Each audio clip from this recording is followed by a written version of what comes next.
Hi, I'm James Brookes, and welcome to From the Factory Floor, a conversational podcast about all things startup and tech, brought to you by the folks at Thestartupfactory.tech. And welcome back to another episode of From the Factory Floor. I'm very kindly joined today by Rob, who is a founder we've been speaking a lot to, and the founder of Gigmate. Hi, Rob. Hey, James. How's it going? Yeah, not too bad. I mean, it's cold, blustery and wet in Manchester, but that's just another day in Manchester, to be honest, these days. And I can't imagine it's too much better in Liverpool. It's not, no, pretty much the same. Yeah, it's just getting there. It's that wind down to Christmas, isn't it? Saying that, not that anyone in startup world really has a wind down, but Well, I don't everyone think else is. it's always the thing, whether it's always be fundraising, always be selling, whatever, always be something or other. I think every founder's doing all of it all the time. So, no, it's always good to chat to you, Rob. And really what I wanted to do today is give you a chance to introduce yourself and really a little bit about Gigmate, your journey. So how about we start with, why don't you tell the folks out there, Rob, a little bit about yourself?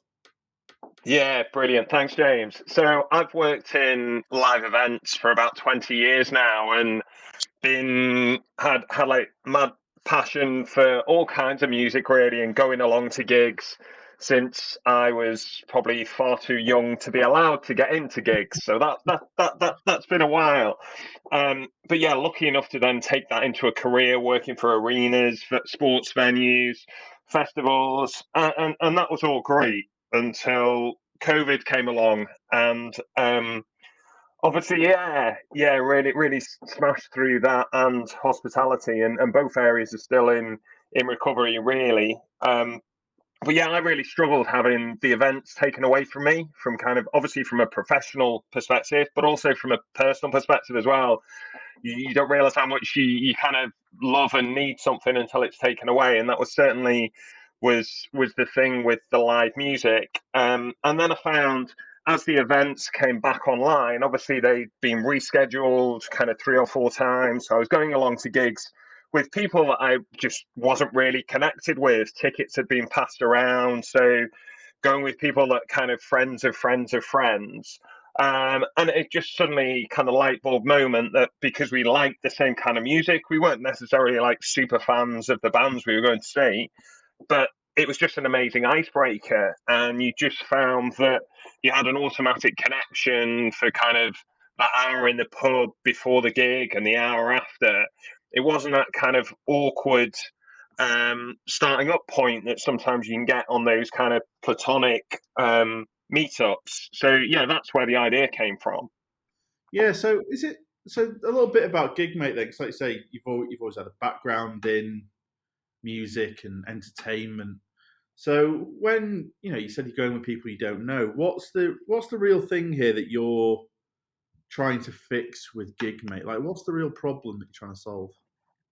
Yeah, so it's twofold really, but the core driver for Gigmate is to provide a platonic matching service for people who want to go along to live events, but they just haven't got anyone who is either into that music or is available at that point in time. Potentially, and a lot of people I've spoken to, they'll kind of go along with their partner, their girlfriend, their boyfriend, but they're kind of dragging them along as a plus one.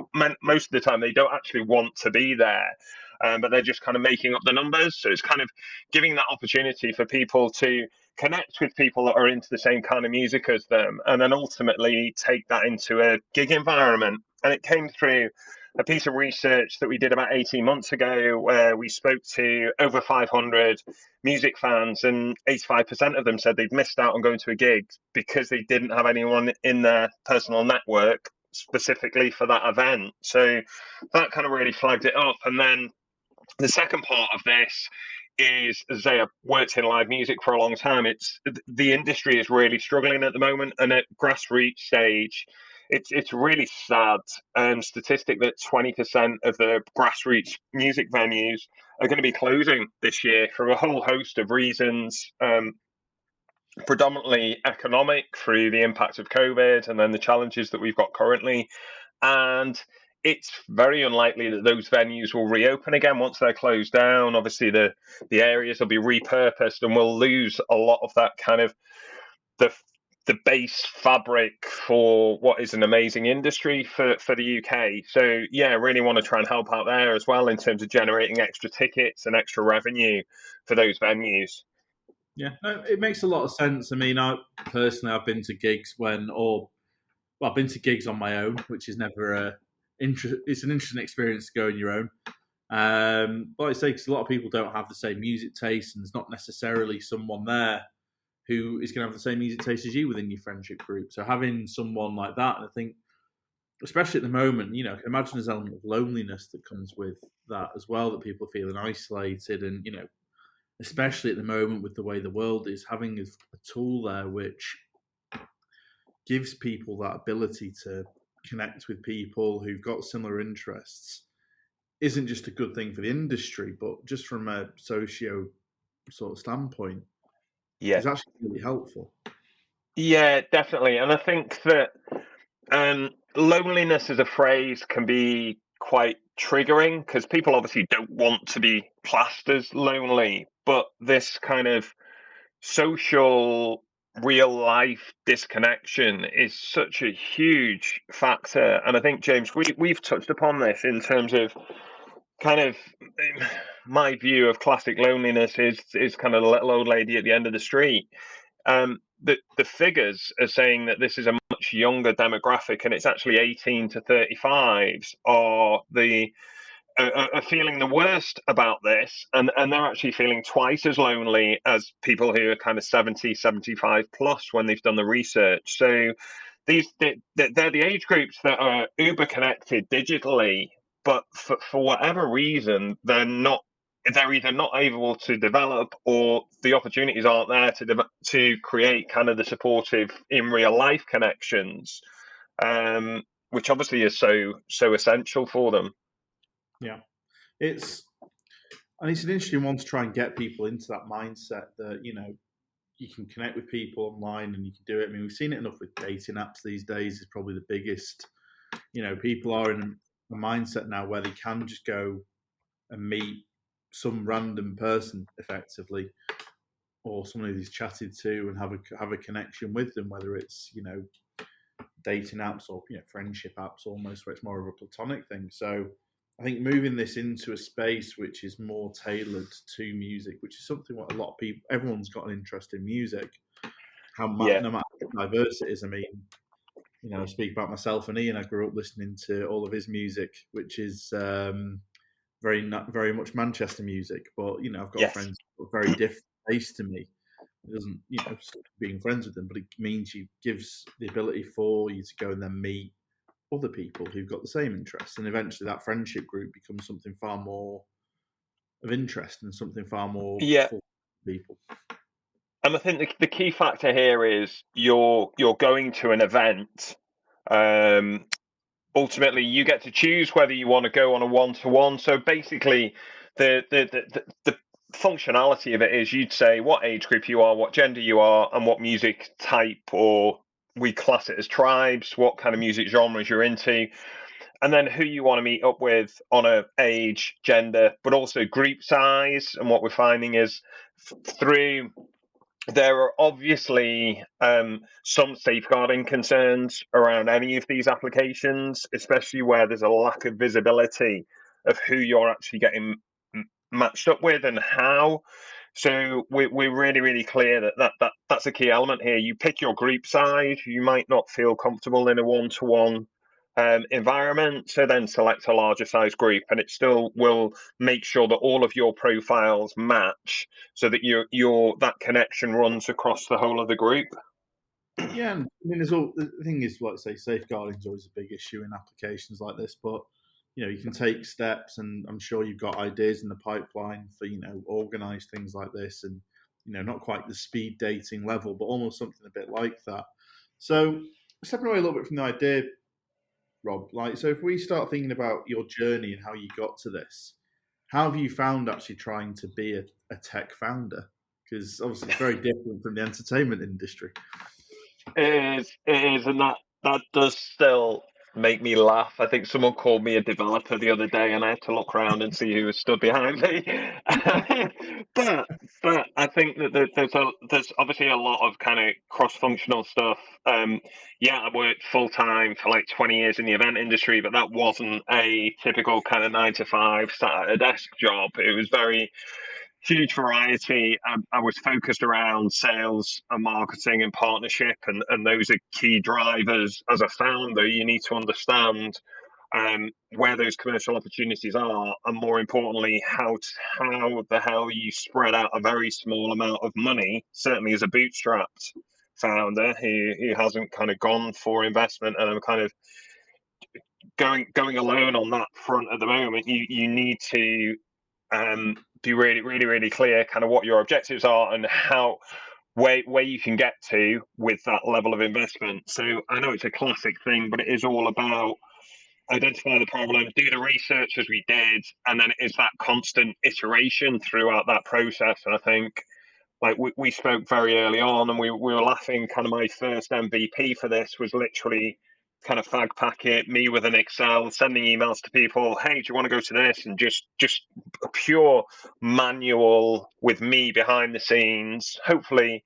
it was the classic swan thing of it looked quite slick from a customer point of view, but it was very very nuts and bolts behind the scenes, but it worked. So obviously that was a good test, and then kind of taking that forward and moving that into a mobile format. And again, kind of my expectations was that I'd be paying probably not short of 6 figures for kind of what I wanted from a mobile app, but I certainly didn't have that at all. So ended up going down the no code route, no code, low code, and actually built, devved, and launched something for a significant fraction of that amount, just kind of some bootstrap funding that I managed to pull together, which then took the MVP to the next level. So we trialed it in Liverpool to start with, really successful there, extended it out to Manchester, Leeds, and then even ventured down south, and the service is now available in London and Brighton as well.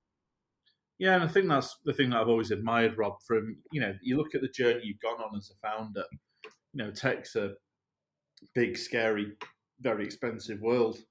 You've gone from and I think you've done all the right things in terms. And I think a lot of people can take a lot from your journey, what you've done in terms of make something that's very manual, that proves the traction, proves the need, lets you test the ideas, test the marketing, the onboarding people, and then honestly, even as speaking as TSF, where we want to build MVPs, I think for a lot of people, taking that low code, no code route, which I know we discussed, is actually the best thing to do, because what a lot of investors now want to see when they say we're early stage, but we want to see traction, realistically, showing some sales is something that's very useful to be able to do. So being able to then create something, for a fairly low cost to prove that traction, generate some revenue, or generate a number of users that's going to interest people to then go, I need, the raise actually to build this properly. It's to make it scalable, all the good stuff that comes with a purpose-built MVP. I think you've done the journey you've gone through, and doing that, I think is very admirable. And I think a lot of founders out there should probably take a few pages out of your book as to Oh, this is how appreciate that. you do it.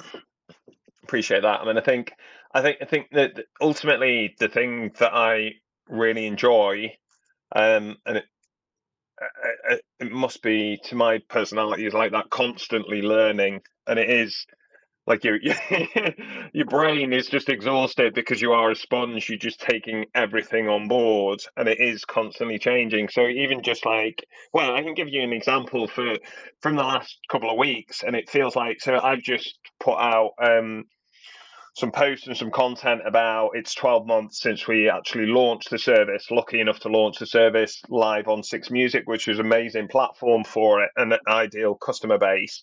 But 12 months feels like 10 years in terms of kind of the progress and time runs on different frames. But yeah, even in the last couple of weeks, kind of quite a major pivot on the business model in terms of previously we were looking at a real kind of pretty much pure B2C subscription model.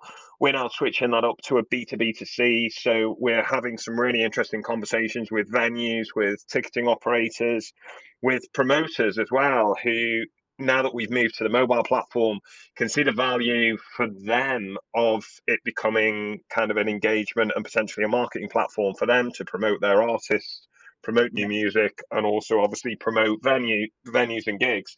So that's really great, because if we can keep the service free or potentially freemium for the majority of the users, that's the idea. That's brilliant. Obviously, we've got to create a sustainable business model, but I think that kind of focus more to the B2B side. Also, to be honest, it probably takes some of the risk out of this from an investor's point of view. When we actually start to look to scale, we would be dealing with a lot less operators to generate the revenues. And also, I think another key thing for investors, this is my background. These are all people I know. It's kind of, this is what I've been doing for the last 20 years. I know all the major arenas and ticketing. But another one that'll make you laugh is, so the bane of my life has been the content management, because obviously, as you can imagine, I kind of have a rolling 100 gigs on there, but every weekend it's like 25 gigs drop off, 25 gigs need to go on. It's a constant battle. So I just worked out that I can get I've had a live API with Skiddle to pull that data. I'm quite proud how geeky I've been. I've worked out how to then automate that into the back end of WordPress. So it actually writes the blog post automatically through the API content. So yeah, I'm very, very proud of myself and my geekiness this week. You should be, and doing stuff like that to keep something like this where content really is king, because you don't own or you don't have the ability to organize the gigs yourselves yet. But I'm waiting for that first actual Gigmate gig with the headline Gigmate gig, yeah.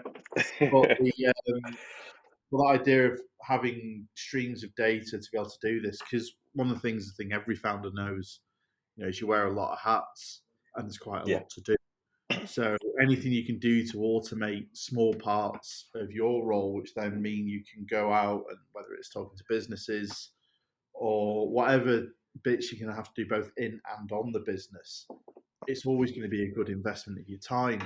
So how did you find that pivot? Because obviously, like you say, you went from the B2C model, which I think everyone would probably understand. You're going direct to consumers who want to onboard and want to go to gigs. How did you find that pivot in terms of the business model, how the business will go forward to now targeting businesses? Was that something that was easy to do, or to now move into the B2B? A little bit more complex. Yeah. Yeah, I think I always had it in my mind that there would be kind of a partnership stream to the business model, and that would be the kind of live music industry, if you like, in terms of the promoters, artists, even and venues. But I just think the main thing is just how positive the engagement's been with the app to date. So 750 downloads in the first month. And it's not just people putting it on their phone. They are actually really engaging with it. They're setting up their own tribes and communities, which is amazing. Again, lesson for me, I didn't even realize they could do that on the app. So the punk tribe popped up and the happy hardcore tribe popped up. So the members have actually built their own communities within the app, which is amazing. And I think it's just my concern that if I move to a subscription model, there's the potential of losing a lot of that. Losing members. Not everyone is going to want to subscribe. Not everybody can afford to subscribe. But also, as soon as you move to it being a commercial model, there's so much risk of being able to maintain the community element when people are paying for something. It is a different, moving from commerce to community is, or vice versa, is very different. So it was just trying to find a way to maintain the accessibility for the app, so there's no constraints on people can just download it and jump on there for free, but still find a sustainable revenue stream, which I think ultimately will be the promoters and the venues and potentially the artists themselves. There's no reason why they couldn't use it as a platform to jump on and have a chat with their fans and maybe drop some new tracks, or it's pretty limitless, really. Yeah, and it's what I've always liked about both the business and your tenacity with it is it really means that the sky can be the limits for this in terms of, that whether it's the approach and B2B2C or the direct consumer model. And then, who wants to be involved with this? Like you say, artists might want to interact with fans, without going into the depths of Twitter/X/ whatever Elon's going to call it tomorrow. Yeah. And the point was, you can see what people, and have levels of interaction with the people you actually want to hear from. And the fact that Yeah, I people think are creating their own communities is a huge step forward. yeah, it's massive, and I think it's also come from like religiously reading Cold Start Problem. I must have like read it about 3 times back to back now because I just keep picking up bits. But kind of that realization that most of these they kind of start off with a tool in the middle, and the tool for this is the matching, but ultimately the value's in the network. It's creating that engaged community and making sure that they yeah, that that community don't feel like they're being commercialized, commodified, but they're getting value out of it as well. Yeah, you always want to add value to users, and I think anyone who has ever had the issue of there's a band they like or there's a particular type of genre they like, and their friends aren't into it, so they can never go to gigs. I think they'll see that value, and any value add on top of that is always going to be a sort of a great thing. Just very conscious of the time, Rob, because we usually run these for about 25 minutes. Yeah. Is there one takeaway or one learning that you'd want to share with people who are maybe going into that founder journey, maybe aren't as confident in tech, but have that sort of dream? Is there any advice that you'd wish someone had given you as you started this journey that you'd want to share with someone? I think, and you've kind of touched upon that kind of need for that tenacity. And I know everybody always says resilience, but I think there's been so many opportunities where I could have just backed out of this, and I'm looking to build a team now. I think that's really key. But again, budget permitting, likely that will be a fractional team of just bringing a few people on for a few days a month just to kind of build that support network around me and build those advisors. But I think, yeah, it is just keep going. Just keep going would be, and obviously I've taken my own advice to keep doing that. But it is tough. It is hard. I think key learnings is you've got to be product focused. I think that I see so many founders that are investment focused, and I understand that, but I think that the market and the sector has changed so much that you're not going to get investment just on an idea. You've got to have something tangible behind it, and I think that kind of you really are looking at a second, third stage iteration of your MVP, rather than that kind of first stage idea. And I quite like that accountability has come in. I know some founders that have been around for longer will say it used to be easier, you used to be able to get that investment, but I think from a kind of longer term strategic sustainability, you need to really focus on the product, but just don't. Technical support and technical advice is great, but you will surprise yourself by what you can actually do yourself as well. Yeah, I think all that's true, and I think knowing you and having spoken throughout your journey and where you've gone through to where you are today with Gigmate Live on the app stores that people can download today. There's a little plug for you. I think one thing that I would implore people to do is think what you can do, not for 50 grand or 500 grand. Think what you can do for 50 quid or 500 quid and get it out the door to just either prove some traction, whether it's coming to people like TSF, going to early stage investment, trying to Yeah, convince a technical co-founder to come and join you to help you build it. Any proof that you can get, and the cheaper you can do that, the better. the quicker you can iterate, change, pivot before you've got, before you start spending more and putting more risk on this. I think anyone should follow that model you've done, Rob, in terms of, something very manual.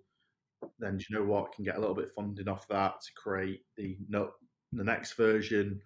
And then from that version, you've got enough scale, you've proven the model, generate some revenue into, actually we're ready to actually build this properly now. We know where we're going versus people who, maybe haven't done that level of validation. So anyone out there who's looking at doing this, try and build something as quick and cheap as possible. It might not be easy, it might not be pretty. And I think several wise men by now say if you're ever proud of your MVP, you've waited too long. But just get something launched and out there. That was going to be like kind of the nutshell advice would be, it doesn't have to be perfect. I think you see people in that trap. And again, with investment, the work that goes into pitch decks, and I'm not saying the substance isn't there, but the work that goes into kind of the look of them as well, their works of art, are they actually doing that? And I think, my advice would be, it doesn't have to be perfect, but it has to add value. Somewhere it's got to add value to what your journey is. But like you say, it doesn't have to be pretty, it doesn't have to be expensive, it doesn't have to be perfect. It just needs to hit that objective and then move on to the next one. 100%. So, thank you very much for joining us, Rob. If people want to download Gigmate and have a look or reach out to you, what's the best way to do either of those things?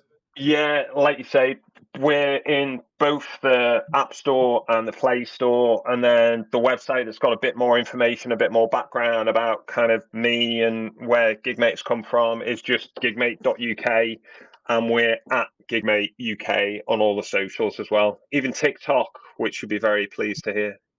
Very pleased. And then if investors want to get in touch, is there an email or are they best to reach out to you on LinkedIn? Yeah, LinkedIn, obviously, but more than happy.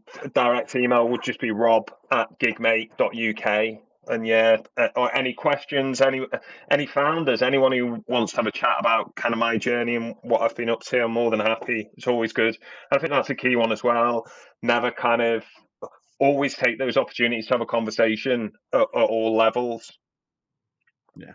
No, thank you very much, Rob. And I'll put the links and I'll put your email below just for anyone who's listening along. But I really appreciate your time, Brilliant. Rob. It's always good to chat to you. Thank you very much. Cheers, James. No, you're very welcome. And thank you for everyone listening. I think that just about wraps things up here. If you have any thoughts or questions on anything we said today, get in touch, whether that be through our Twitter @RealTSF or email at hello@Thestartupfactory.tech, or feel free to drop in for a coffee and a chat. As ever, thanks for listening.